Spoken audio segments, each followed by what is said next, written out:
트럼프가 대통령으로 당선이 돼서 이제 재집권에 성공하게 되면 우리 정부 입장에서는 유리하다고 봐야 됩니까? 불리하다고 볼 수 있겠습니까? 뭐 유불리를 따질 문제는 아닌 것 같고요.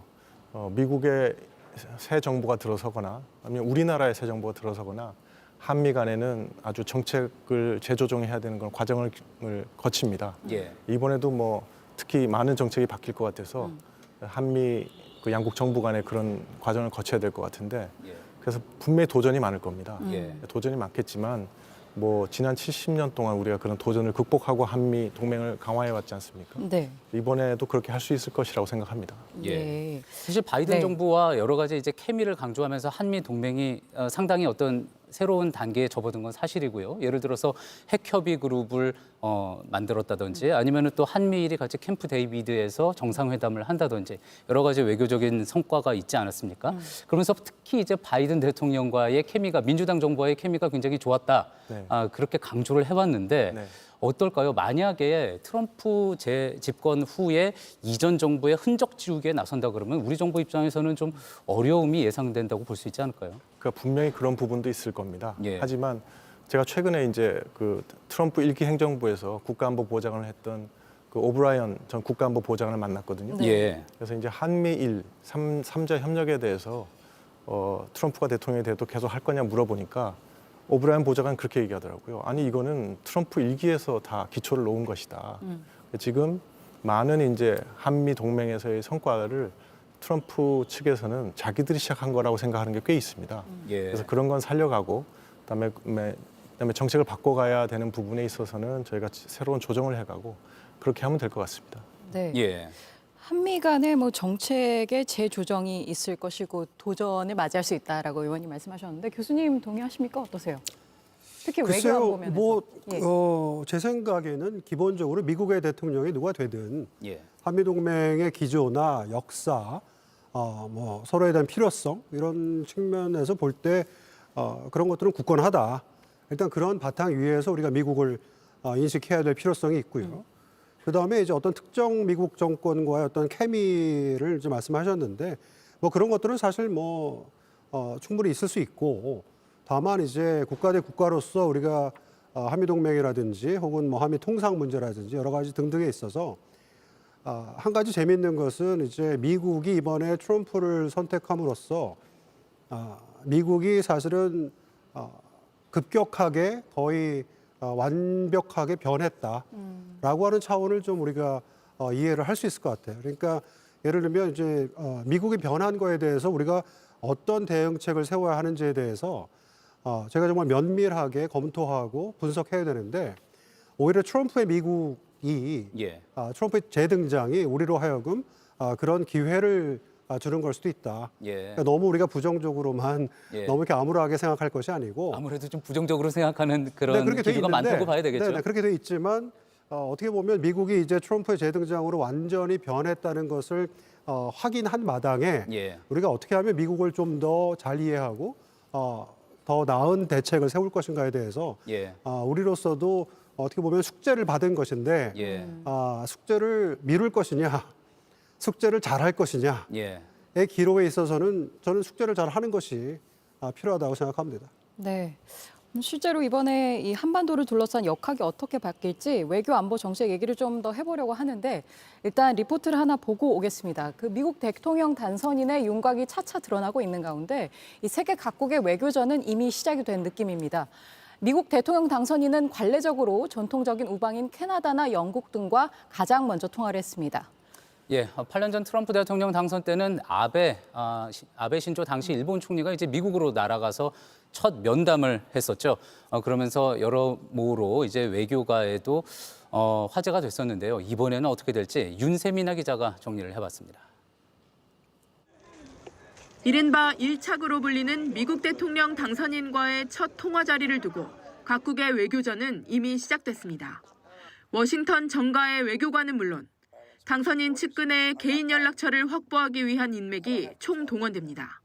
2016년 첫 집권 직후 트럼프는 후보 시절부터 베스트 프렌드로 부른 이집트의 LCC 대통령과 가장 먼저 통화했습니다. 두 번째 통화는 호주 총리가 했는데 평소 트럼프와 골프를 자주 친 호주 출신의 프로골퍼가 트럼프의 개인 연락처를 넘겨줘서 가능했던 일입니다. 4년 전 바이든 대통령은 관례대로 전통 우방국인 캐나다 총리와 첫 통화를 했습니다. 우리 정부도 윤석열 대통령과 당선인의 전화 연결 순서를 확보하기 위해 워싱턴 정가를 향해 안테나를 세우고 있습니다.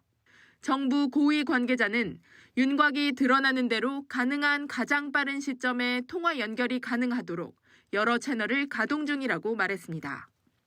특히 외교가에선 한국과 일본 중 어느 쪽이 먼저 당선인과 접촉하느냐를 두고 민감해하는 모습도 감지됩니다. 아베 전 일본 총리가 2016년 트럼프 당선인을 가장 먼저 만난 건 파격적 사례로 손꼽힙니다. 당시 아베 전 총리는 대선 일주일 뒤 직접 미국 뉴욕의 트럼프 타워를 찾아갔고 당선인 신분의 트럼프가 가장 먼저 만난 외국 정상이 됐습니다. 관례상 미국 대통령 당선인은 북미, 유럽, 아시아 태평양 순으로 해외 정상과 전화 통화를 해왔습니다.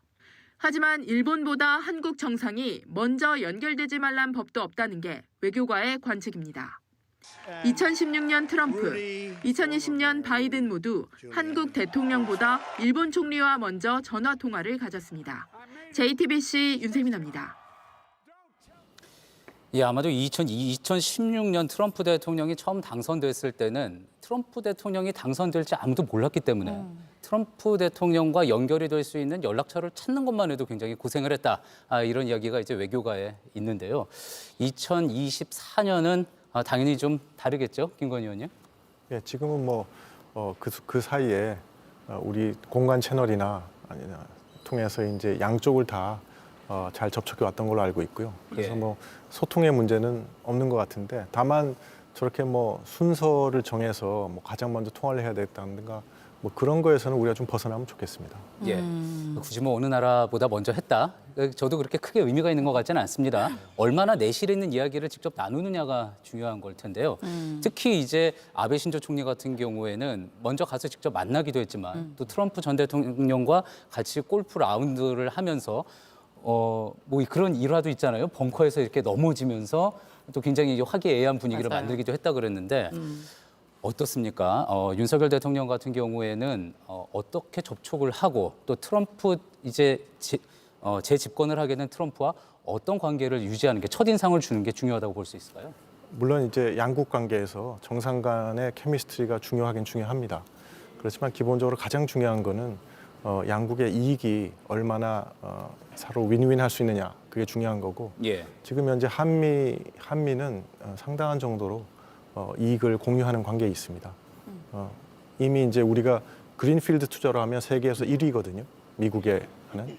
그 정도로 우리 한국이 미국에 갖고 있는 중요성도 있기 때문에 그런 걸 자신감을 갖고 너무 노심초사할 것 없이 예. 한미 관계를 계속 강화해 가면 되겠습니다. 예. 네. 아무래도 이제 북한 얘기를 좀 해봐야 될 것 같은데요. 트럼프가 된다면 최소한 이제 대화의 물꼬는 틀 수 있을지 이런 것은 기대감이 있긴 하거든요.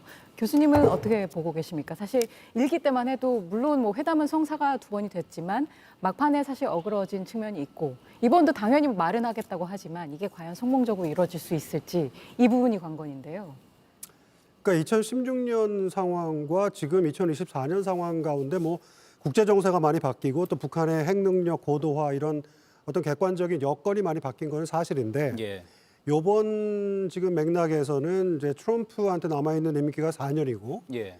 그다음에 북한 김정은 위원장 입장에서는 트럼프가 4년 후에는 이제 방금 당선됐습니다만 2028년에는 이제 다른 또 리더가 들어오는 그런 미국을 상대로 어떤 조건 하에 만남을 가질 것인지 약간 조금 이 판이 바뀌었달까요? 예. 그런 차원도 있다. 예. 그래서 오히려 트럼프 입장에서는 훨씬 더 이제 김정은 위원장과의 만남을 통해서 뭔가 2026년 중간 선거 이후라든지 2028년 대선을 향한 어떤 그런 상황 변화에 있어서 자기의 존재감을 지키기 위한 어떤 그런 차원에서 김정은 위원장 카드를 쓸 가능성도 있습니다. 다만 예. 김정은 위원장 입장에서는 이미 핵 능력 고도화나 ICBM 이런 것들을 어느 정도 자신감을 가지고 있는 상황에서 과연 4년짜리 미국 대통령과 어디까지 얘기할 수 있고 어느 정도까지 그 조건을 확인할 수 있는가에 대한 좀 불안감 같은 것도 있다. 그러니까 예. 좀 그런 상황에서 이제 김정은 위원장과 이제 트럼프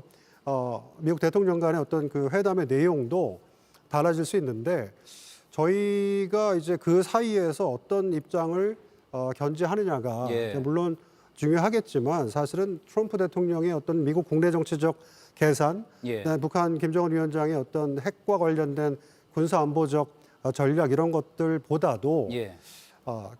우리는 무엇을 원하는 것인가? 예. 우리 대한민국은 어떤 한반도, 어떤 미래, 어떤 안보를 원하는 것인가에 대해서 훨씬 더 우리 내부에서 얘기를 많이 하고 예. 우리 국민들 사이에서 어떤 합의가 되는 예. 그런 것들이 중요하다 이렇게 생각합니다. 네. 트럼프 전 대통령이 아직 당선자라고 이야기할 수는 없을 것 같습니다. 예, 트럼프 전 대통령이 이제 미시간에서 유세를 할 때 재미있는 이야기를 하나 했습니다. 본인이 김정은 북한 위원장을 만났을 때 양키스 경기를 한번 같이 보자 그런 이야기를 한 적이 있었거든요. 이것 때문에 트럼프가 재집권을 하면 김정은 위원장을 평양에서 워싱턴 DC로 초대하는 것 아니냐 그런 예상도 좀 나왔는데 어떻게 보세요? 그러니까 이제 그 트럼프 대통령의 그 대북 정책 같은 것에 좀 어떤 동전의 양면 같은 것인데, 그러니까 트럼프 개인이기 때문에 어떤 돌파구를 낼 수도 있었고, 트럼프 개인이 했기 때문에 제도화에 실패했다. 이런 두 가지 어떤 동전의 정말 양면 같은 차원이죠. 그러니까 이 양키스 경기에 이제 김정은 위원장을 초대한다. 여전히 개인적 차원입니다. 네. 그러니까 북미 관계가 뭔가 체계적으로 제도적으로 굴러가려면 네. 연락사무소를 상호 개설한다든지 혹은 미국 의회를 연루시킨다든지 예. 하는 그런 어떤 체계적인 차원으로 가야 한다. 그러니까 예. 우리 정부 입장에서도 북미 관계가 개선되고 한반도의 긴장이 완화되는 것이 맞는 방향이라고 할 때 예. 어떤 트럼프 대통령한테 요구하는 어떤 내용들도 2016년 당시에 2018, 2019년의 어떤 교훈들을 예. 그래 정말 면밀하게 검토하고 분석해서 예. 다음에도 그런 비슷한 양상이 생길 때 우리는 과연 어떤 역할을 하고 어떤 예. 전략을 펴고 트럼프 대통령에게 무엇을 가지고 압박할 것인가 이런 것들을 미리미리 얘기를 논의를 해봐야 되겠죠. 그렇다면 우리 정부의 입장이 사실 또 궁금해지긴 합니다. 사실 그동안 한미일 공조를 강조를 하면서 북에 대한 북핵 문제에 대한 강경한 대응이 윤석열 정부의 기조 아니었습니까? 만약에 트럼프 이제 재집권을 한 대통령이 북한과 대화에 나서겠다.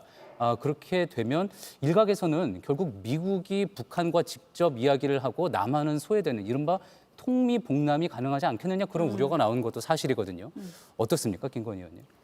윤석열 정부의 정책은 억지 단념 대화의 수리 정책이었으니까 대화도 중요한 한 파트입니다. 그리고 지금 북한이 결국은 원하는 것은 핵 보유를 인정받는 하에서 미국과 협상을 하겠다는 것이고, 그래서 그런 상황 하에서는 미북 협상이 그렇게 쉽게 재개될 수는 없는 상황입니다. 다만 그다음에 이제 지난 2016년, 17년 그때를 봐도 먼저 상당한 정도 Fire and Fury, 뭐 분노 화염 이런 얘기도 다 나오고 상황이 아주 긴장된 후에 이제 그 동력으로 대화가 됐기 때문에 앞으로도 그런 과정을 좀 거칠 것 같은데요. 그 전에는 트럼프 대통령으로서도 지금 우크라이나 전쟁, 그다음에 중동 사태, 그다음에 뭐 중국에 대해서 뭐 관세를 부과한다든가 이런 여러 가지 먼저 본인이 우선 순위를 갖고 다뤄야 될 문제들이 있어서 그래서 지금 미북 대화로 가는 것이 뭐 당장 뭐 몇 개월 내로 이루어진다 이렇게 보기는 힘든 상황입니다. 예. 네, 그 큰 틀에서 인도태평양 지역에서 이제 북한 비핵화 얘기를 좀 해보려고 하는데요. 사실 트럼프 후보는 자신이 누구보다 김정은을 잘 알고 있고 북핵을 잘 관리할 수 있다고도 얘기를 해왔는데 그 발언 먼저 듣고 오시죠. You know, it's nice to get along with somebody who has a lot of nuclear weapons or otherwise, isn't it? But no, I got along with him, and we stopped the missile launches from North Korea. Now North Korea is acting up again, but when we get back, I get along with him. He'd like to see me back, too. I think he misses me, if you want to know the truth. 그럼 의원님, 트럼프는 북한을 사실상 핵 보유국으로 인정을 하겠습니까?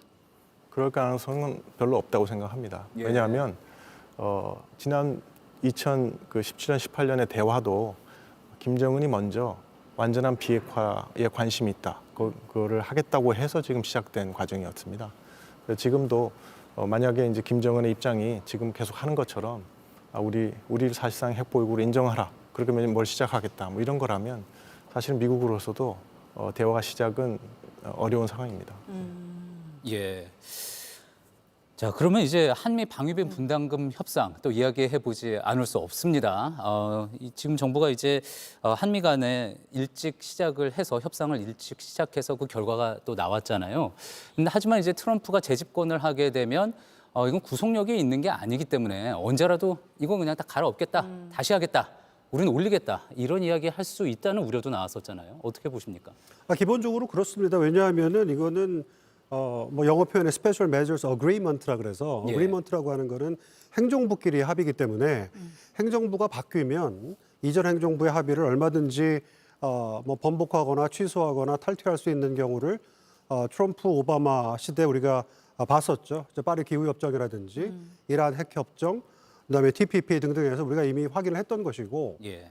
트럼프가 대통령이 되면 이제 방위비 분담금 협정 관련돼서 무언가 문제 제기를 할 것 같기는 한데 예. 과연 그 시점이 트럼프가 이제 내년 1월 20일 날 취임하고 나서 예. 취임 첫 해에 이제 해결해야 될 문제들이 산적해 있습니다. 예. 일단 그 관세 문제를 예. 통해서 중국을 압박할 가능성이 제일 높고 예. 그다음에 이제 우크라이나 전쟁 문제도 이 그 순서가 미국 대통령 트럼프가 미국 의회에 우크라이나 지원금을 요청 안 할 가능성이 많습니다. 이런 경우에는 미국 의회가 독자적으로 예. 우크라이나 지원금을 통과시킬 것이냐의 문제가 이제 공이 넘어가는 것이죠. 정부는 요청을 하지 않는데 의회가 요청을 하는 그런 의회가 상황. 이제 법을 통과시킬 수는 있는데 예. 미국 역사에서 보면 이제 대통령이 소극적이고 아무것도 안 하는데 미국 의회가 단독으로 군사안보 외교 정책을 한다는 것은 거의 상상하기 어렵기 때문에 예. 이렇게 되면 우크라이나 지원이 이제 끊기고 예. 그다음에 유럽 국가들이 어떻게 나오느냐에 따라서 트럼프 역할론도 지금 등장할 수 있는 그런 상황입니다. 예. 그다음에 이제 국경 문제도 해결해야죠. 그래서 트럼프가 재선돼서 임기 첫 해가 되더라도 한미 방위비 분담금 협정을 가장 정책 우선순위로 놓을 가능성은 저는 조금 작다고 보고 예. 우리 입장에서 볼 때 아까 제가 말씀드린 것처럼 무엇을 할 것인가라고 하는 차원에서 이미 우리가 합의한 한미 방위비 분담금 협정에 대해서 우리 국회가 우리 김건 의원님도 계시지만 트럼프 취임 전에 속히 그 비준을 하는 것이 필요하다. 왜냐하면 뭐 우리 국회에서 비준했다 그래서 트럼프가 이제 그거를 뭐 알았다고 할 것은 아니지만 예. 우리 입장에서는 어떻게 하든지 그 협상의 어떤 지렛대들 예. 이런 것들을 확보하는 것이 필요한데 생각보다는 미국에서는 의회의 중요성에 대해서 예. 굉장히 인식을 많이 합니다. 예. 우리 국회에서 이미 비준했다라고 하는 것이 향후 어떤 협상을 해야 되는 과정에서 하나의 협상 지렛대가 될 수 있다. 예. 그러면- 그 들리는 이야기로는 네. 행정명령만 국내 이슈에 대한 행정명령만 지금 300개를 해놓고 기다리고 있다. 그런 이야기도 있더라고요. 이거 말씀하신 대로 어떻게 보면 또 외교 안보 문제에 있어서도 우크라이나나 이스라엘 문제가 우선순위에 있지 북핵 문제는 상당히 후순위로 사실을 밀릴 수도 있다. 또 임기도 4년밖에 되지 않고요. 또 그런 부분도 생각해 볼 수 있을 것 같습니다. 네.